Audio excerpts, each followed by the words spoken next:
Jonathan Lee Riches Investigates. I am covering the Moscow, Idaho Bryan Kohberger case. Remember this guy right here?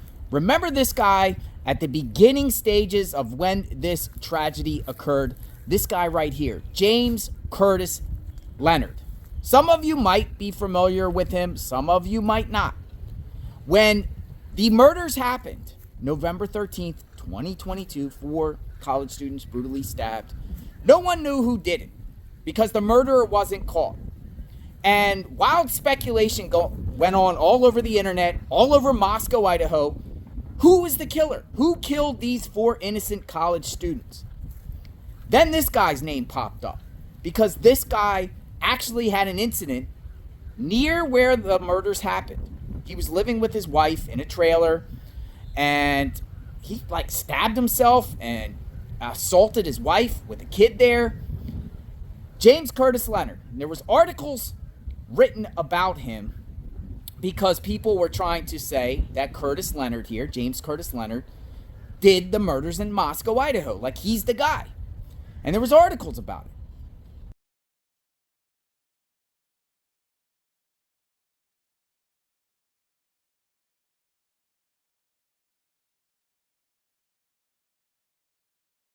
So he got arrested for assaulting his wife. And then his wife came out and said, no connection whatsoever. It's not him. He didn't do nothing with the Moscow, Idaho murders.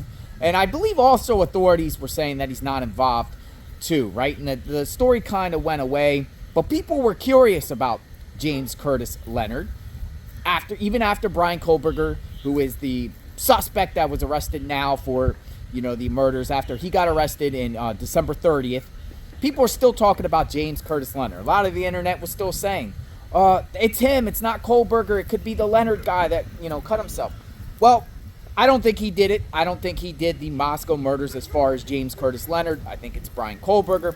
Well, let's talk more about James Curtis Leonard because just a couple months ago in August, he got sentenced for what he did to his wife, right? And this is a guy that already served time in prison for a murder way back, in the beginning of 2000. I think it was around 2000, 2008, in that 2007, 2008 range.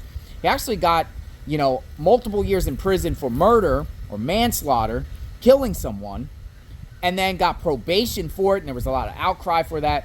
Well, he just got sentenced 2 months ago for the assault of his wife, and he got probation.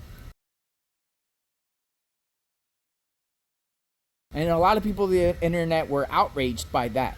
Well, let's talk about him a little bit more because he's now in trouble again with the law.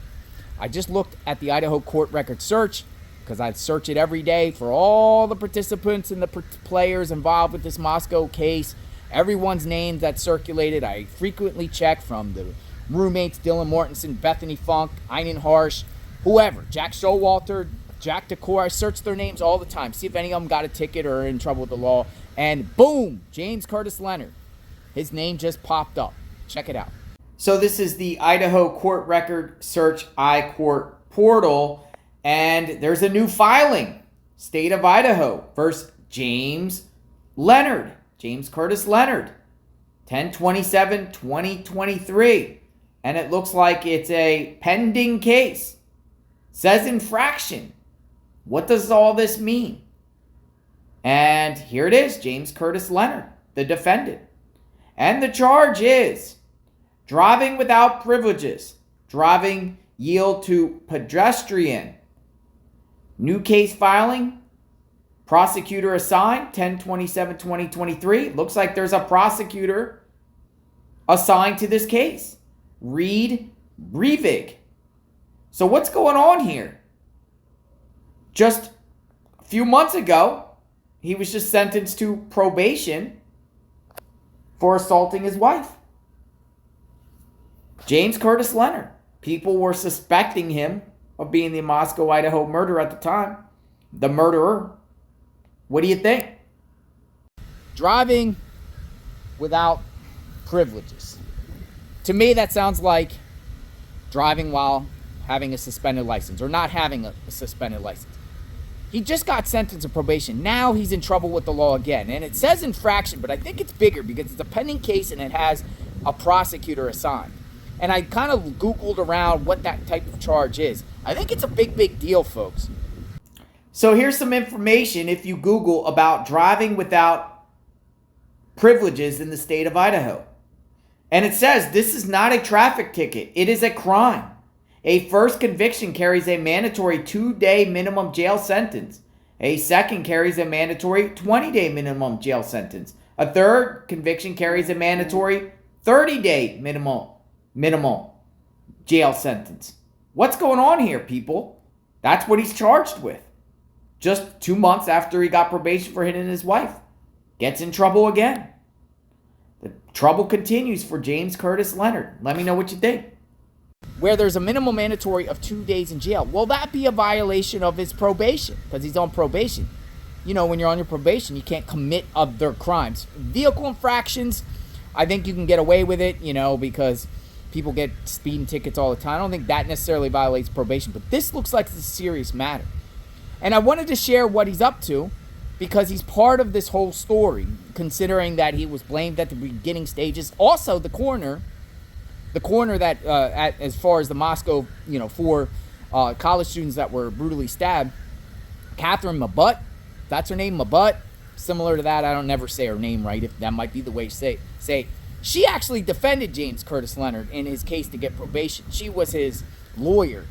She does public defender work, or lawyer work, at the same time being the coroner, which is wild. It sounds like the good old boys network, and I don't even understand how that can't be a conflict of interest.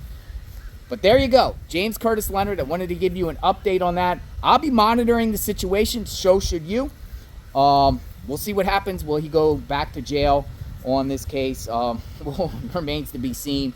Bryan Kohberger ultimately arrested. I believe he is the guy. It's not James Curtis Leonard, but I wanted to share since his name was in the spotlight before. Subscribe to my channel, hit the notification button covering the Moscow, Idaho case. Let me know what you think. We will talk soon. Stay tuned. Oh, and one more thing. Bryan Kohberger, when he does go to trial, if he goes to trial, I think he will go to trial, but it could end up in a plea bargain. I wonder if his defense is going to blame other people besides him. They said, he likes to drive at night, that was his alibi. I'm wondering if Bryan Kohberger's defense is going to throw some innocent names under the bus, like Dylan Mortensen, Bethany Funk, or maybe even James Curtis Leonard. Similar to like what they're doing with the Richard Allen case, with the lawyers throwing people's names around in reference to Odinism. I think that ultimately is going to happen with the Kohberger case. Some people are going to get blamed for this to deflect it off him. What's your thoughts on that? We'll talk soon. Blaming is usually considered part of a defense mechanism called projection, which involves denying one's own anxiety-provoking or negative characteristics and assigning responsibility for wrong or fault to others. Will that be the Bryan Kohberger defense? Remains to be seen.